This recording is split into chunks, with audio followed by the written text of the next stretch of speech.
commerce story in India till 2 years ago didn't have many takers or believers, and cut to 2024, people can't get enough of quick commerce, whether it's investors or the markets in anticipation of some of these companies going public. Joining me now is the new kid on the block, Aadit Palicha of Zepto. Aadit, many thanks for joining us here on CNBC-TV18. It's always great talking to you. But first up, congratulations, another round closed today. You managed to get 340 million in a follow-on round at a $5 billion valuation from General Catalyst. This on the back of the money that you raised literally 2 months ago at what, $3.5 billion? I mean, how do you go from 3.5 to 5 billion in 2 months?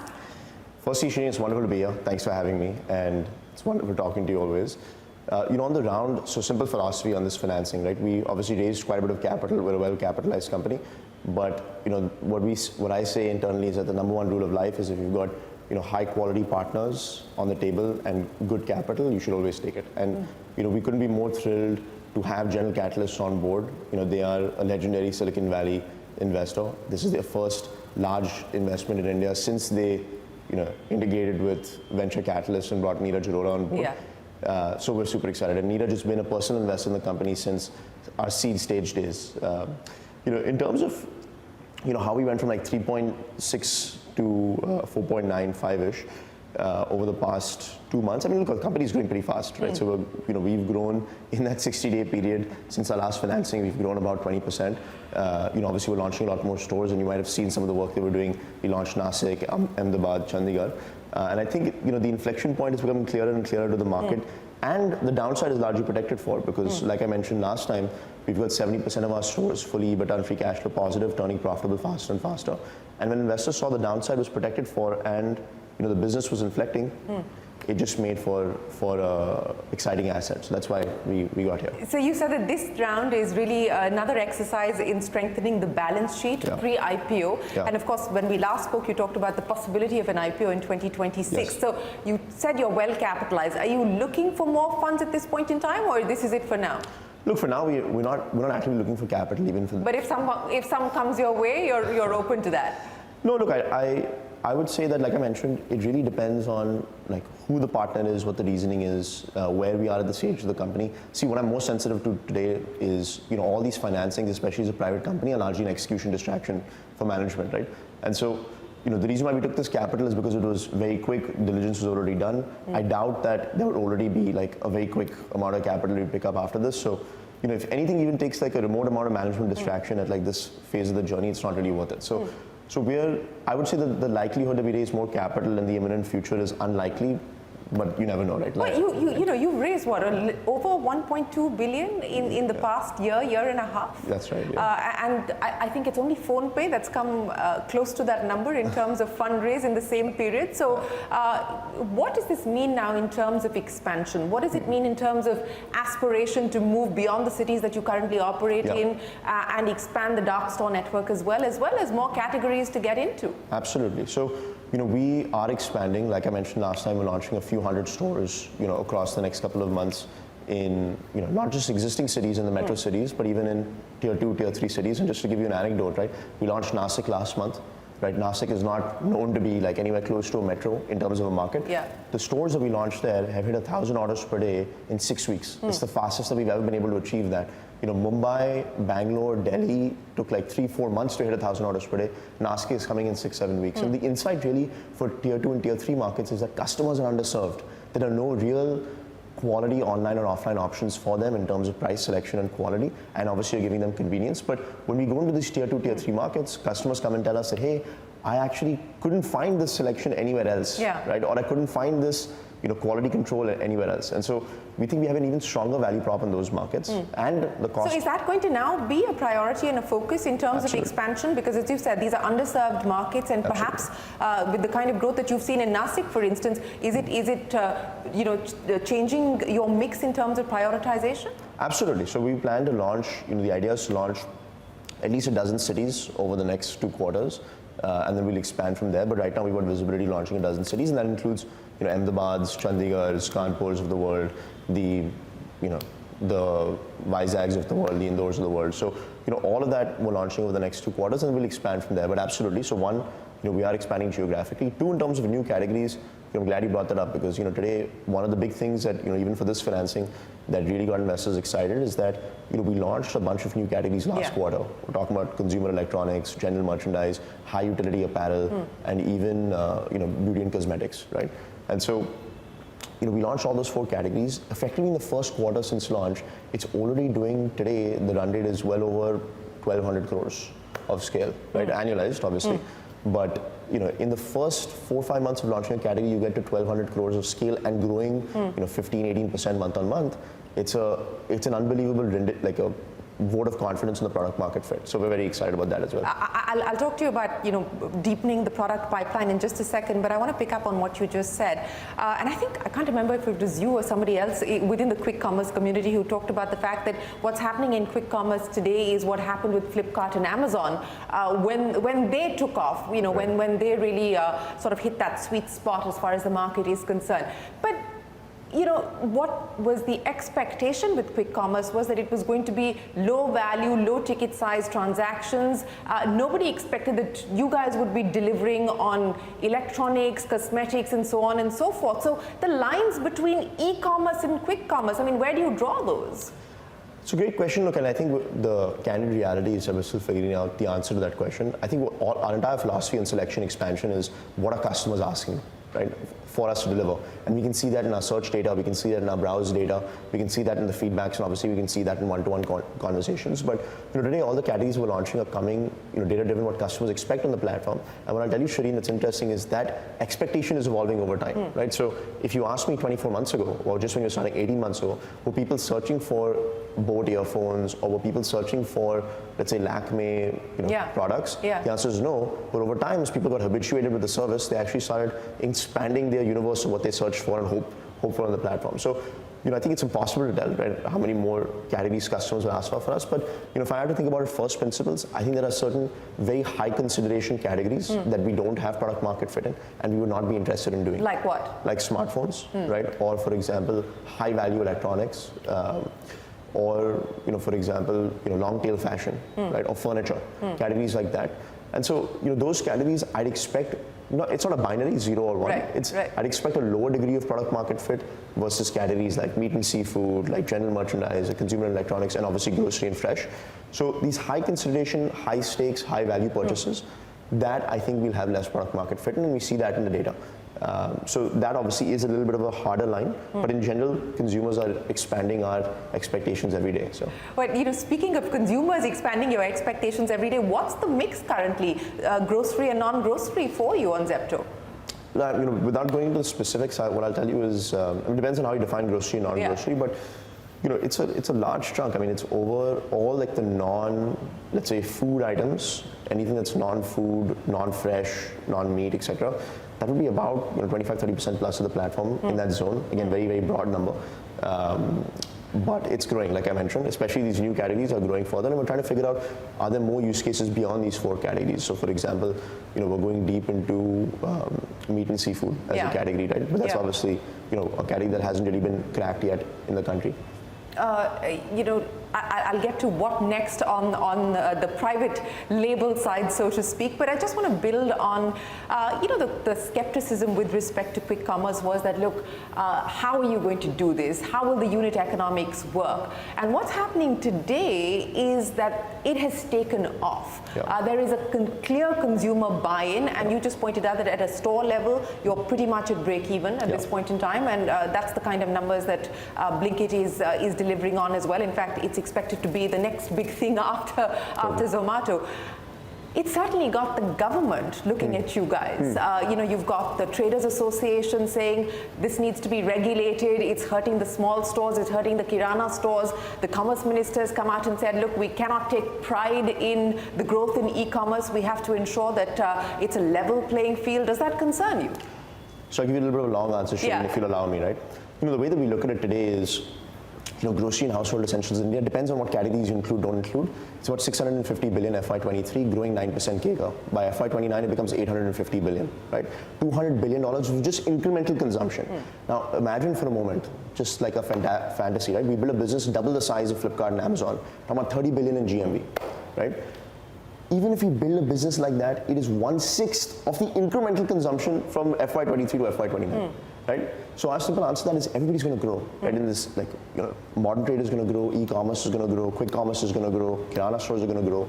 And look, we also deeply believe in empowering local entrepreneurs. We've got hundreds of local entrepreneurs that run stores at Zepto. People that would have been running a restaurant that come in and put a small amount of capital. In some cases, even take loans that we help them with and start their own business and make money out of it. So we believe in empowering the local entrepreneur, and we believe that there's so much incremental consumption to go that even if you build double the size of Flipkart, which is still 1/6 of the incremental scale. And look, most importantly, I'll tell you one last thing. Is that really what excites Kevalia and I, and what excites the whole team at Zepto, it's not about the scale or the valuation.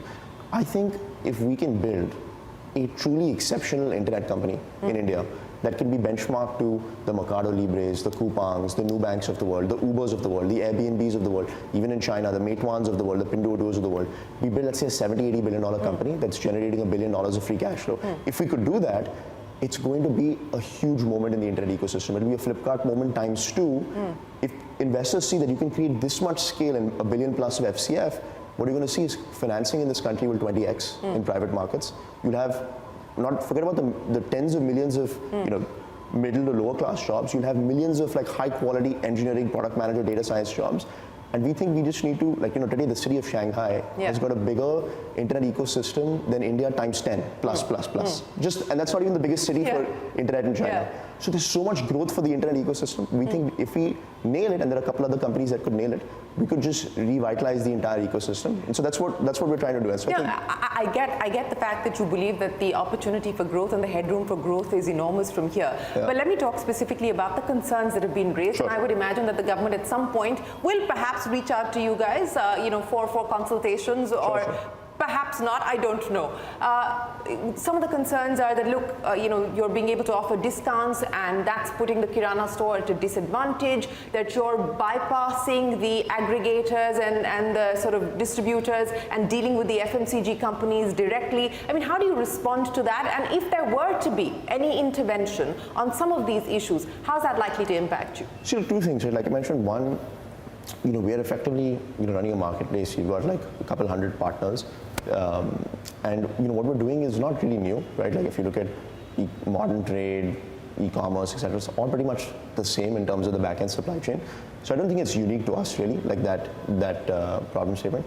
And two, like I mentioned, I also just think that everything that we're doing is basically like unlocking structural leverage in the system, right? Building efficiency in the system, and using that efficiency to actually create higher quality jobs at scale, right? It's a miracle that a company that didn't exist 36 months ago is now employing 70,000 people, and this is quality, formal income that can be tracked. In many cases, it can be taxed, right? It is better than the below minimum wage. That's going to be your pitch to the government. No, and I think it's not even a pitch. Like I tell you, which I was giving that whole ecosystem. No, it's a fair one. No. I was giving the whole ecosystem growth pitch is because we actually, in good faith, want to build this country, right? And we think the internet ecosystem has to do that. And so we're not trying to undercut. We're just trying to do the right thing. And I think the government will realize that. And our conversations with them have been productive, have been constructive. We're open to feedback. We're open to figuring out how we can make our growth more inclusive. But when did they last reach out to you on this issue? I think we've just generally over the past couple of years, across multiple departments, right? Whether it's folks that are involved in capital markets, whether it's folks that are involved in taxation, whether there are folks that are involved in FDI. All of these folks in good faith are asking us, okay, we get the growth, we get the fact you're bringing billions of dollars of capital to the country, we get the fact that you're employing 70,000 people and growing 200%. How do we make this growth more inclusive? In many cases, we've initiated it. So, obviously, recently we don't have active conversations, but we have conversations with them in good faith, and that's the broader point, right? We're a good faith company, right? We want to build for India, and we feel like we're an Indian startup that could help, maybe in a small way.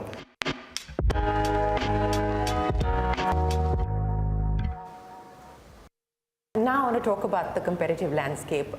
It was largely with you coming in, it became a three-horse race at this point in time, but you've now got the incumbents moving into the quick commerce space. I mean, Big Basket, for instance, now moving full tilt into quick commerce. How is the competitive landscape changing? How do you create moats around you? How different is the Zepto customer, for instance, from a Blinkit customer today? Yeah. Look, I think at the end of the day, this game is about execution. If we execute well, I think we'll build a very large outcome. If our competitors execute well, I think they'll build a very large outcome. I think competition is probably the difference between, again, just hypothetical numbers, between like, 50 billion and 60 billion dollar outcome, that's competition, that's market share. But from 5 to 50 billion, that's execution. And so, we think we're genuinely lucky to have quality consumer internet players that are our competitors that help us be a better company. We learn from them. Hopefully they learn from us. We think if we just put our heads down, execute well, we'll build a large outcome. So far, that's been true. I think when we started this company early to mid 2021, mid 21 to early 2022, that was the most intense competitive period. And candidly, that was when we were the most vulnerable because we had the least amount of capital. We were an upstart. You had all these large established startups that had already gotten into play, right?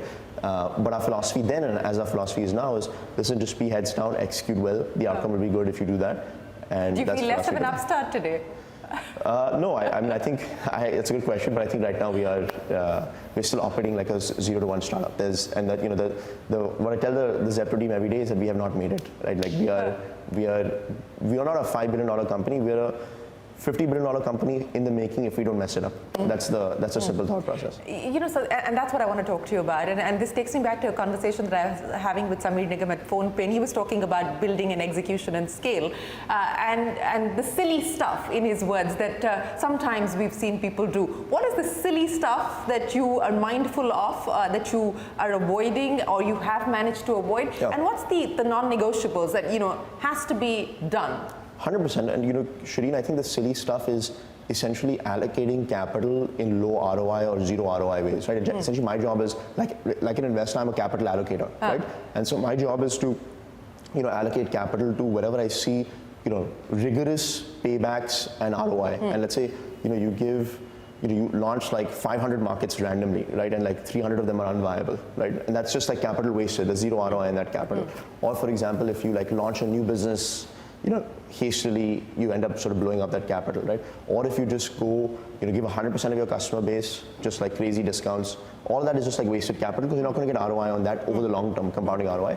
I think we've been able to successfully, historically avoid that, which is why if you look at the outputs, with a fraction of the capital that all the other renditions of consumer internet the decade prior, whether it's ride sharing, food delivery, e-commerce, all those other renditions of consumer internet, we've gotten to a scale with a fraction of the capital that they took. And so I'd argue more capital intensive space. So you can see that rigor in execution there because we've spent a very small amount of capital to get to the scale that we're at. If I benchmark, let's say e-commerce, or if I benchmark, let's say ride sharing or food delivery, they were multiple times more capital to get to where we are today. So we feel good about that. I think we have to keep holding on to that now that we've got more capital. If you ask me today, do we have a plan to invest all this capital in a high ROI way? The answer is no. And even if I have XXX cash in bank, I would not deploy a dollar if I didn't, in good faith, believe for our shareholders that it would be high ROI. And today we don't have a billion of investment plan, unfortunately or fortunately. Yeah. Well, so take me through from a high ROI perspective, as you just pointed out, the priorities for this year, perhaps over the next 2 years. I mean, what is going to be prioritized? Where will you deploy capital? How will you deploy capital? Look, I think it's two major buckets of investments, right? I mean, the way that we look at it is first we have a 10x customer experience across like speed, quality, selection, and price. And we are working on all of them, without going into too many details for obvious reasons, but we've got a lot of work we're pushing on the customer side. That's priority number one of the company. The second priority is how do we build leverage, right? Execution-led leverage, whether that's variable costs improving, whether it's advertising income going down or going up, whether it's CAC efficiency and excellence on customer acquisition, whether it's new categories that are giving us average order value growth, whether it's the scale and sourcing leverage that we'll be able to unlock on the back end, right? All of that we're working on the leverage side, and there's much more beyond that. And then the third bucket for us is investments, right? And the buckets for investments for us today are, let's say, three broad buckets. One would be, for example, new stores. Very simple. There's a. So what's going to be the store count at the end of FY25? So we think we'll be at least 700 stores by March 2025. That's what we put out there. We think we can do a little bit more, but right now, again, we want to be prudent, right? So we're going to go for 700 by March 2025. If you look at, but could be more, but as we speak, that's the plan. And then obviously, we want to invest in, new customer acquisition efficiently. And again, we're looking at the paybacks of all the acquisition that we're doing. And then we also want to invest in new capabilities, right? So, for example, new capabilities like, building out a full-fledged software stack for advertising, right? That is a meaningful, engineering task that, a lot of our peers candidly have already done over the past decade, right? And we are building it from scratch today. And we have to put together the team, the resources, we have to give them capital. And so, that, for example, investing in that R&D and that software build-up is meaningful. So those are the three buckets of investment. These are the three things that we want to do: customer, leverage, and investments. Let me pick up on the advertising side, because I think when we last spoke, you talked about the fact that the aspiration was to take that number from ad income to about 1,000 crore rupees. On track? Yes. Yeah? Yeah, we're on track. We're, absolute terms, although I think it could be going faster, and, the team is watching, so I think it has to be going faster, but I think, in less than 12 months, it'll be over 1,000 crores very realistically. Right now, we will start run rating. Already 600, like close to 600-ish, we'll get to 1,000 crores. So what is the aspiration then? If you said in the next 12 months, or perhaps even earlier, you're going to be able to get to the 1,000 crore mark. What's the aspiration, especially since this is a priority where you are going to be investing your resources in? Totally. Look, I think the aspiration is, the aspiration is X. Honestly, there's not a real number, but I think it obviously is like a percentage of the platform GMV. We think we can scale it to, similar to the best in class, right? The best in class e-commerce players, without naming their names. They in our categories, obviously with a lot of with decades of investment, have been able to get to a very high quality ads product. So we think that let me put it this way, if the platform doubles, I would want ads to at least 2.5x or 3x over the next 2 years consistently. I think we can get it to today 1,000 crores by 2025. If I fast forward to 2027, I think it's very realistic. It'll be a few thousand crores. It'll be hopefully one of the top 10 or if not top 5 performance advertising businesses in the country. Actually, probably top 5 in terms of scale. High ROI, ROAS accretive performance advertising. So we're not a display advertiser. We do display, but our main focus is bidding, search-led advertising, not the banners and the billboards. So that's the way. You talked about customer acquisition as well. How sticky is the Zepto customer? I'm a one-app person, so but I imagine the ecosystem that you operate in is not like that. How sticky is the Zepto customer, and what do you do to ensure repeat transactions? No, for sure. Look, I think the retention is fairly high. It's meaningfully higher than, say, food delivery and ride sharing, and the overall baseline over 6-9 months. So I'd say, look, customers are not particularly loyal at scale. And there's no real loyalty.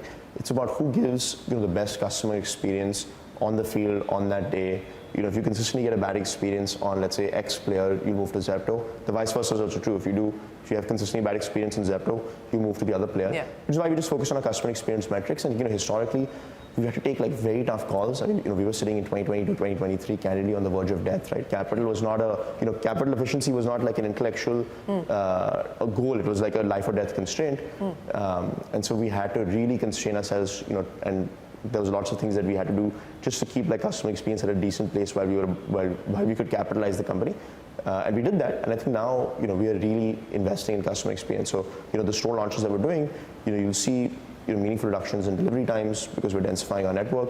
You'll see even as we scale, get more and more sourcing leverage. We think we can get more leverage on pricing, for example, which we believe is a vertical of customer experience. And we're also going deeper and deeper into getting fresher and fresher products for customers. So you talked about pricing and the leverage on pricing, but how much pricing power do you have today, and do you believe that you're going to be able to continue to enjoy that, given the fact that it's a fairly competitive space and you're going to have more competition coming in? How do you ensure pricing power? Because then that brings up the profitability question and whether this is eventually going to work or not. Yeah, look, I think it's pretty clear that it's working, right? We were in 2.5 years, essentially a couple of months ago, we went from 0 to well over $1 billion in scale, and we got close to EBITDA break even at a company level. There's forget about internet company, there'll be probably zero, large scale, profitable companies, even the settled industries that would have had that scale and profitability curve that quickly. So I think, profitability is not really a question. It's more about execution. I think if you look at all our competitors today, the way that we look at it is, all our pricing power, and you mentioned, let's say, discounts and like unfair discounts, etc. All of it is coming from structural leverage, right? Like, today if I'm pricing, a product X, firstly, our partners take those calls, based on what they see their margin to be, but they're not taking calls that are just, hey, let's just like burn money, right? Like everyone today, if you look at, the partners that are running the stores, so 70% of them are profitable, and they're operating at like a decent level of price, then it's structural in a way, right? Like it's structural efficiency that's driving that. So we don't believe in like equity capital to fund a customer experience metric, right? Like that's highly unsustainable, and like that's, I think, the mistake of the last decade of consumer internet. That's what I was going to ask you. Would you call that the big mistake of the previous decade? I absolutely agree. I mean, see, because it's not sustainable, and I tell you, to give you a sense, right? It is actually the worst allocation of capital that you can make. If you today start saying, I'm going to put equity capital towards pricing unstructurally, right? And I'm going to, give my partners the ability to do whatever they want, and like we're going to give them like, like no constraints. Everybody is crazy. Who cares about the P&L? That actually is not going to give you. Forget about, you're going to get a pop in GMV, but the second you pull that, it will go back down, and you're not even going to get long-term compounding market share. So if today, like, some competitor comes in and just starts randomly, discounting, which, has happened historically in the past without naming names, then, we think it's like a death knell. Like, that's a no-go. That's not. It's a no-go because, like, let's say their objective is, let's take market share from Zepto or XYZ. That's like the worst way to get market share because it's not even long term. Like, you're not going to be able to hold on to that market share when you eventually do pull the plug, right? And like, capital is a commodity, right? Like, we will all be able to raise capital, we will all be well capitalized. It's about execution. So eventually you're going to pull back. If the strategy is, hey, 10x more capital, that never really works, right? And you've seen it with modern trade, you've seen it with aviation, you've seen it with, you've even seen it with telecom, right? That's historically been a theme.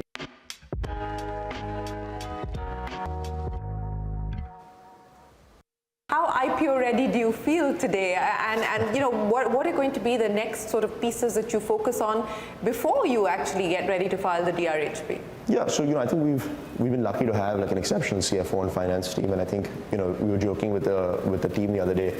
I don't think that there's a company with such a short life cycle that's completed like such a rigorous financial due diligence for this round. We did like a very rigorous financial due diligence that I think candidly probably did not happen pre-2021 in the internet ecosystem. And was that because of the expected IPO? Yeah, no, it was just because, like, in general, the ecosystem is now a lot more wary about these things, right? And it's a large amount of capital. People want to do their due diligence, which we encourage, right, as a company. Like, that's great. And we've got, let's say, Big Four stat auditor. We built exceptional controls, and like so I think one thing that I'm most proud of is that we've controlled the company very well. Like even the boring stuff, right? Pure reconciliations, excellence on invoicing, vendor ledger management.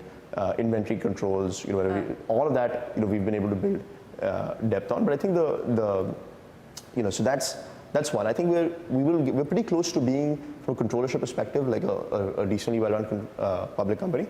Obviously not the best in class, but decent. I would say that the focus for us in terms of going public is really, once that bucket gets closed, I honestly think it's just like a matter of when do we see the right sweet spot of, hey, we're inflecting, we think that we're going to get into, harvest significant amounts of, free cash flow in like a relatively short period of time. That's, I think, the right spot to go public.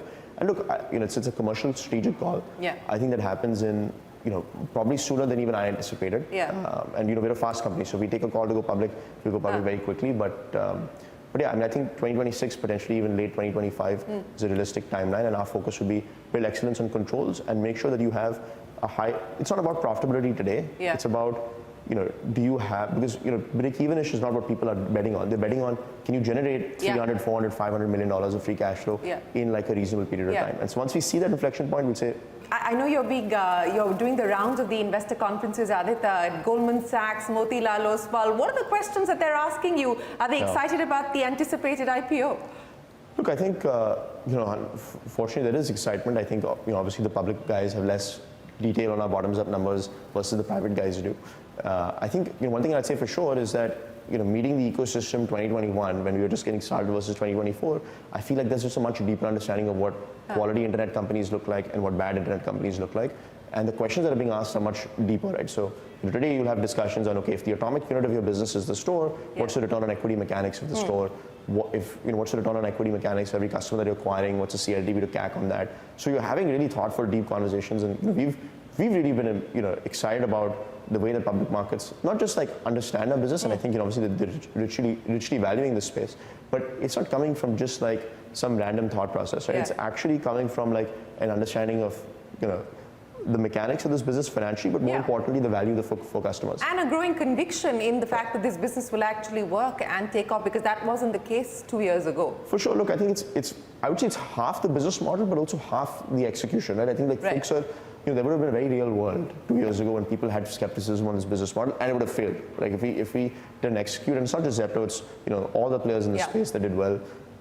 We've really just executed a very difficult business model.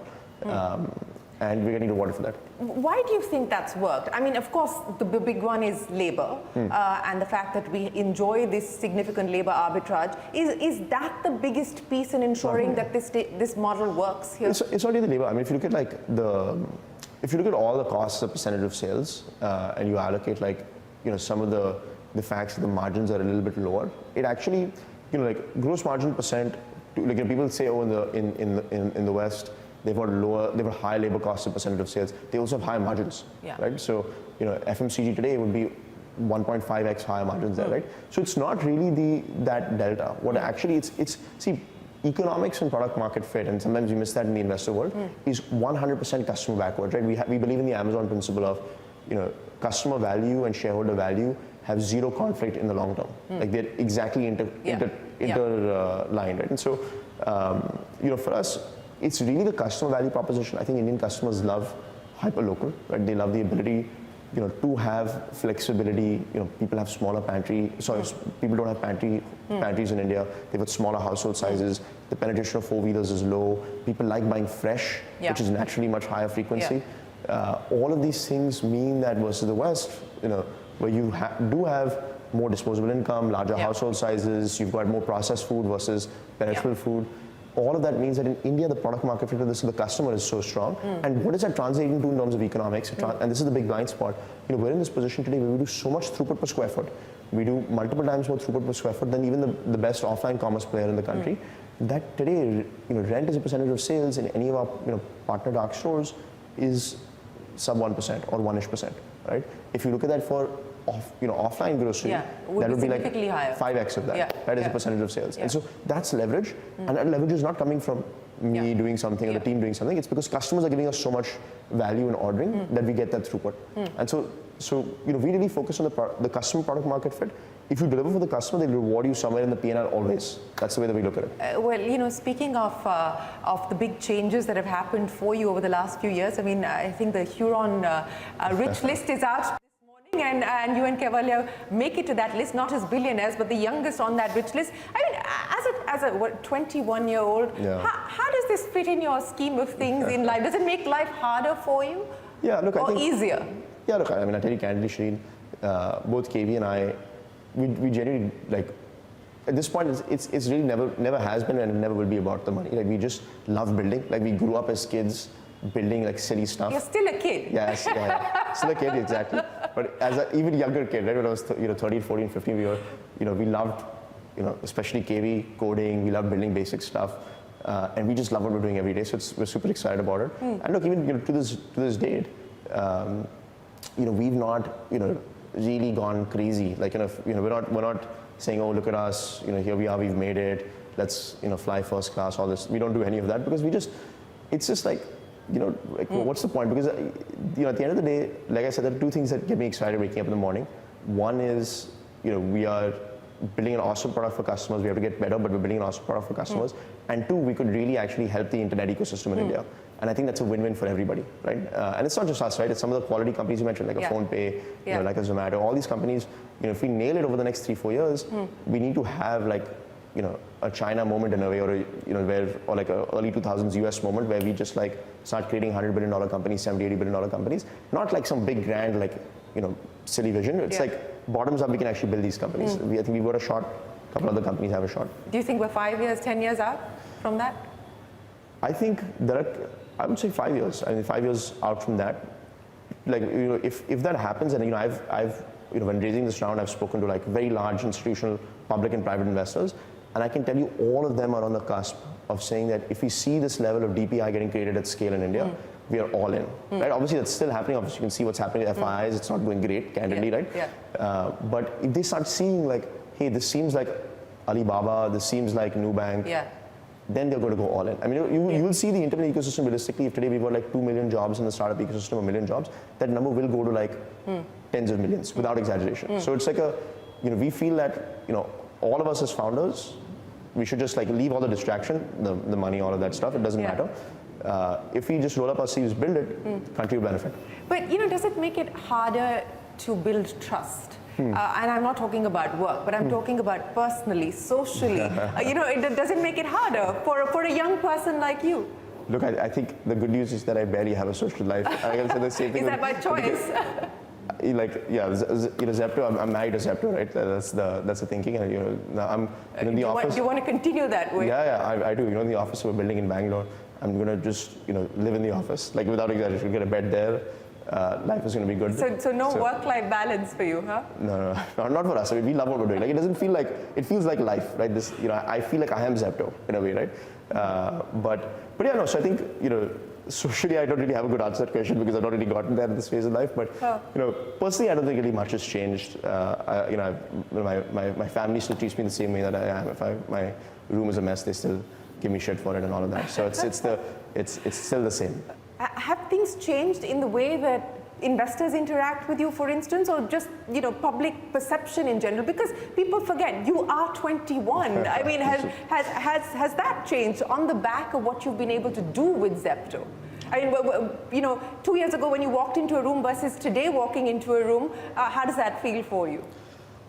I think the benefit of being in Mumbai is that nobody really cares about startups here, like as much as they do. Which is why you're going to Bangalore. Yeah. Unfortunately, but no, we love Bangalore. But Mumbai really humbles you because everybody only here cares about cricket and Bollywood and politics, right? Nobody really cares about internet. But you go to third wave in Bangalore, KV gets a lot of attention in a third wave cafe in Bangalore, right? So it's no, I think honestly speaking, it hasn't changed much. I think I can't really put my finger on it. I don't think that there's we walk into a room and there's more gravitas. I don't think we come off as we don't wear crazy stuff. We don't look particularly crazy. I mean, I think most people when they probably see me, they feel a bit underwhelmed. Similarly with KV, we're disheveled and not that exciting. So no, I think it's fine. There's a small subset of the population that knows us, the business folks, the startup folks. And that's a very small subset. Ordinary people rightfully and gladly don't care about us, and that's great. And we'll keep it that way. So that's the way we look at it. So let me end by asking you, is there a whiteboard in the office somewhere where there is a line that encapsulates the ambition, the dream that you have for Zepto? What does it say? There is. I have 2 whiteboards in my office. No, it's like I mentioned, we just want to, the ambition is we want to build something crazy for customers, and we want to build a truly exceptional internet company in India. And I know I keep saying that again and again, but trust me, Shereen, if we do it, if a few other companies do it, it's going to be awesome. It'll be a Flipkart moment all over again in the internet ecosystem. And this time, much higher quality companies will get built. And that's what we want to do. So that's written in my room. I have a little note in my room which says, don't mess it up. Don't mess it up. Aadit Palicha, it's been an absolute pleasure. Thanks so much. Congratulations. We wish you all the very best of luck, and thanks very much for speaking to us today. Well, that's it then on this special edition of Young Turks. From all of us here on the team, goodbye. Thanks for watching. Do stay tuned. There's a lot more coming up on CNBC-TV18.